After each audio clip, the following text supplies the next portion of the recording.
कि पाकिस्तान के FATF की ग्रे लिस्ट से निकलने के इम्कानात रोशन हो गए।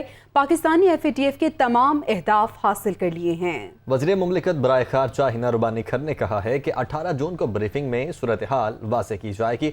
इससे कबल क्या सराइयों और रिपोर्टिंग से गुरेज किया जाए। FATF के तमाम अहदाफ हासिल, पाकिस्तान के ग्रे लिस्ट से निकलने के इम्कानात रोशन। बर्लिन इजलास में पाकिस्तान को ग्रे लिस्ट से निकलने के लिए तरीक़ाकार की मंजूरी दिए जाने का कवी। बर्लिन इजलास के बाद पाकिस्तान को जून के आखिरी हफ्ते में कागज की रिपोर्ट पेश करना होगी, जबकि FATF वफ़द जायजे के लिए जुलाई में पाकिस्तान आएगा। वज़ारत खजाना के ज़राए के मुताबिक पाकिस्तान ने FATF के तमाम 27 अहदाफ पर मुकम्मल अमल दरामद किया है और इंसदाद मनी लॉन्ड्रिंग के अहदाफ भी हासिल कर लिए गए हैं। दूसरी जानिब वज़ीर मुमलिकत बराए खारजा उमूर हिना रुबानी खर ने सोशल मीडिया पर जारी बयान में कहा है कि पाकिस्तान FATF की ग्रे लिस्ट से निकलने के हवाले से 18 जून हफ्ते के रोज ब्रीफिंग में सूरत हाल वाज़ेह करेगा। इससे पहले किसी भी तरह की क्यासराइयों और रिपोर्टिंग से इज्तनाब किया जाए। तो पाकिस्तान की कोशिशें रंग ले आईं। FATF के तमाम अहदाफ मुकम्मल कर लिए गए। अफवाज पाकिस्तान ने कलीदी किरदार अदा किया। हुकूमत और इदारों के साथ मिलकर तमाम निकात पर अमल दरामद को यकीनी बनाया। पाकिस्तान ने बैनुल अक़वामी कवानीन की पासदारी की रिवायत को बरकरार रखा।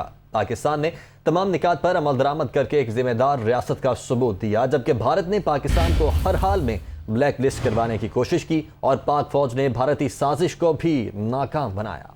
टेरर फाइनेंसिंग के तमाम 27 और मनी लॉन्ड्रिंग के 7 पॉइंट्स पर अमल दरामद यकीनी बनाया।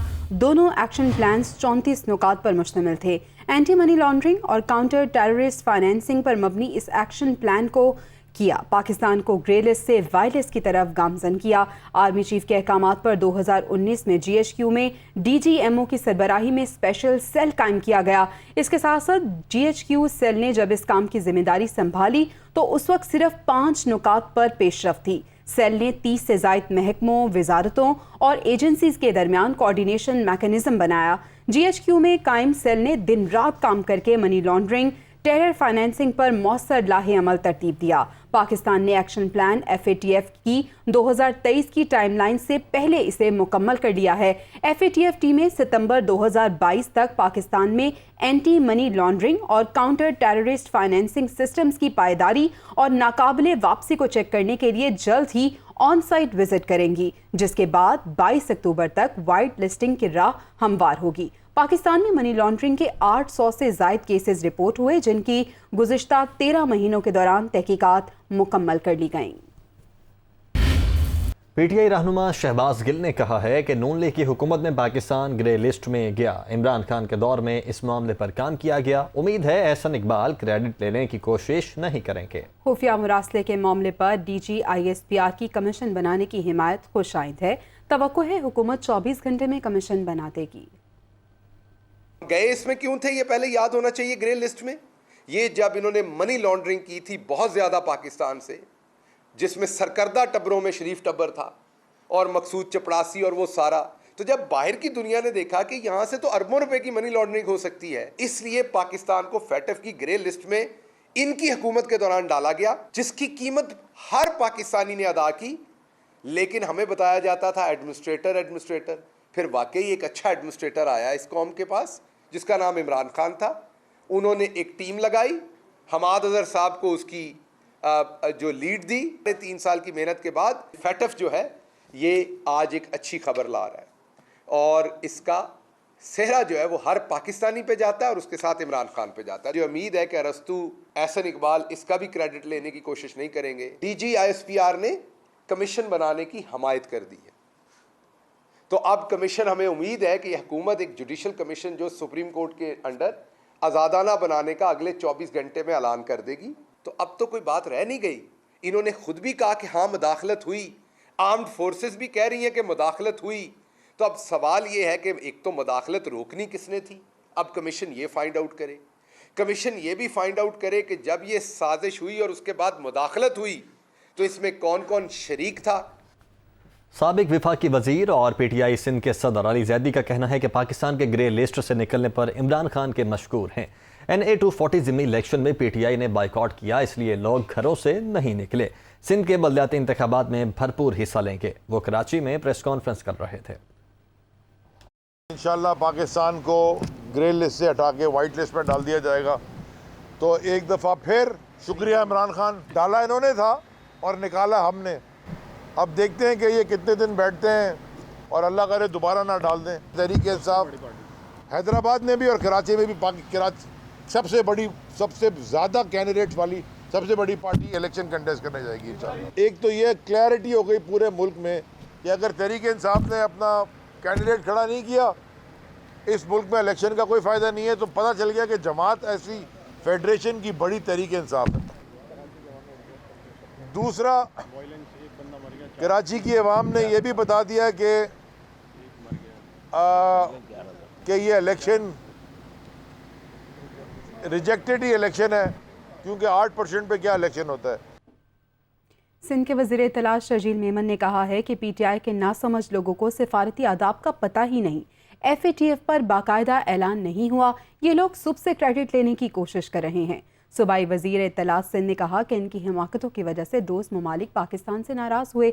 इत्तेहादी हुकूमत और वज़ीर ख़ारजा बिलावल भुट्टो की अनथक मेहनत रंग ला रही है।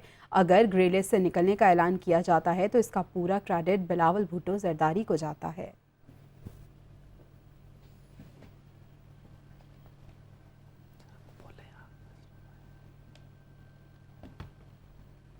वज़ीर ख़जाना अवैस लगारी ने कहा है कि बजट में आम आदमी को रिलीफ की फ्राहमी की भरपूर कोशिश की गई। सस्ते आटे की फ्राहमी के लिए 200 अरब रुपए का प्रोग्राम रखा है। कैंसर के मरीजों को मुफ्त की अद्वियात की फ्राहमी पर खुसूसी तवज्जो दी है। हेल्थ कार्ड का हजम भी बढ़ाएंगे। इलाज की सहूलत सिर्फ मुस्तहिक अफराद को ही मिलेगी। तनख्वाहों में 15% इजाफा किया गया है। वो पोस्ट बजट प्रेस कॉन्फ्रेंस में इजहार ख्याल कर रहे थे। अवाम की बेहतरी के लिए मुख्तलिफ सब्सिडी के प्रोग्राम्स दिए गए और पंजाब की तारीख़ में हमज़ा शहबाज शरीफ साहब ने सबसे बड़ा जो आटे के ज़रिए, सस्ते आटे के ज़रिए रिलीफ रखा, वो तकरीबन 200 अरब रुपए का रखा। अद्वियात और मुख्तलिफ़ किस्म की जो सख्त तरीन बीमारियाँ होती हैं कैंसर की तरह, उसकी अद्वियात को भी मुफ्त फराहम करने के ऊपर फोकस किया गया है। मुस्लिम लीग नून का 2018 से कबल शुरू किया जाने वाला हेल्थ कार्ड का इनिशिएटिव, जिसको पिछली हुकूमत ने अपने नाम से मंसूब करने की कोशिश की थी, उस इनिशिएटिव को एक इम्पॉर्टेंट इनिशिएटिव के तौर पे रिकग्नाइज़ किया गया है और उसके अंदर तकरीबन 50 से 55 अरब रुपए की इंक्रीज़ के साथ उसके हुजम को बढ़ाया गया है। जो लोग अफोर्ड कर सकते हैं उनको इस हेल्थ के इंश्योरेंस के नेट से बाहर निकाला जाएगा और उसी के जो रकम के अंदर सेविंग होगी, लो इनकम लेवल और मिडिल क्लास के लोग हैं उनको वो प्रोवाइड किया जाएगा in the form of much more an increase in the number of services. जब हुकूमत के अंदर एम्प्लॉइज़ हैं उनको 15% की बेसिक सैलरी की रेज़ भी दी गई और उसके साथ साथ स्पेशल अलाउंसेस के अंदर भी 15% की रेज़ दी गई और पेंशन की मद में 1 अप्रैल से 10% का इजाफा और अब 1 जुलाई से मज़ीद 5% का, यानी टोटल 15% के इजाफे के साथ हम लोग आगे अगले साल के अंदर दाखिल होंगे। अभी आपको बताएं कि कल NA 240 का ज़िमनी इलेक्शन हुआ, जिसपे मुस्तफ़ा कमाल ने रद्द-ए-अमल देते हुए कहा कि ये ज़िमनी इलेक्शन PSP से छीना गया, नताइज नहीं मानते। अनीस कायम खानी की गाड़ी को रोककर फायरिंग की गई, दफ्तर पहुंचे तो वहां भी फायरिंग की गई, मुझे भी गोली लगी, मेरी अहलिया की गाड़ी पर भी गोलियां मारी गईं। एक नाम निहाद इलेक्शन हुआ है कराची में। इलेक्शन टोटल बोगस दहशतगर्दी से में डूबा हुआ और टोटल फ्लॉड हर तरह से, हर इंतजामिया, इलेक्शन कमीशन सब बिल्कुल नाकाम रहे। जो भी वोटर मेरे पास आकर मुझे वोट डालकर गया है, PSP को मोहर लगा कर गया है, उसकी तादाद है 13,927, जिसका हमारे पास कंप्यूटराइज्ड रिकॉर्ड मौजूद है। तो ये इलेक्शन हमसे छीना गया है, किसी भी पार्टी का कोई मुकाबला नहीं था हमारे साथ। अनीस कायम खानी साहब की गाड़ी पर रास्ते में रोककर फायरिंग की है, 4 गोलियां लगी हैं गाड़ी पे। अभी हम ऑफिस आकर बैठे तो फिर ऑफिस पे हमला किया। उस ऑफिस के हमले में मुझे भी गोली लगी है। मेरी अहलिया थी वहां पर, उनकी गाड़ी पर स्ट्रेट फायर लगा है। Air chief marshal Zaheer Ahmed Babar Sidhu का कहना है कि दिफाई पैदावार में खुद इन्हिसारी नागुज़ीर है। मुसल्लह अफवाज किसी भी किस्म के खतरे से निमटने के लिए हमा वक्त तैयार हैं। एयर चीफ ने नेवी वॉर कॉलेज लाहौर का दौरा किया। उन्होंने यादगार शहादा पर फूल चढ़ाए और फातिहा खानी की। जहीर अहमद बाबर सिद्धू ने 51वीं नेवल स्टाफ कोर्स के शुरका से खिताब भी किया। उनका कहना था कि मुल्की बहरी सरहदों और मफादात की हिफाजत के लिए पाक बहरिया का किरदार काबिल तहसीन है।